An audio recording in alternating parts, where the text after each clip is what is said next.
Okay. This afternoon we will be awarding another 2 piglets under our Biliran Piglets Recycling Project, and our recipient for the 2 piglets is Mr.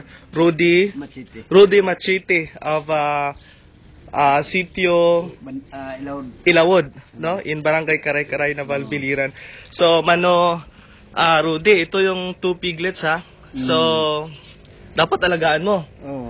Raise them well so that they will breed panganak. Okay, our condition is so simple.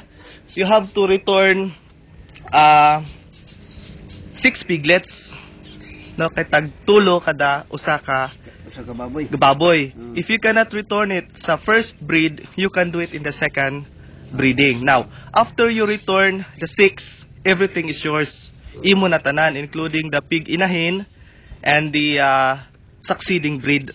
So, the 6 piglets that you have to return to me, ako po nang ipanghatag sa ubang pamilya. I have to give it also to other family recipients. So, do you understand, Mano Rudy? Okay, so what can you say sa imong maistorya? Ako, wanay sir, kay inguman si Linda ba nga nanay ni Kuan ni Freddy. Kagawad, oo. Kagawad nga. Na kuno kay Kuan. Dispersal kuno. Yeah, actually si Kagawad Freddy Mangko is also a recipient. Okay? So yun na lang. Please take good care para we can help also other families in Biliran, yo.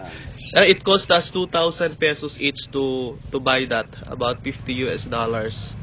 So I hope hindi masayang, Mano Rudy, para makatabang pod sa imo. Tama no natugmayo. Okay. So thank you very much. Anong tubong ani, sir?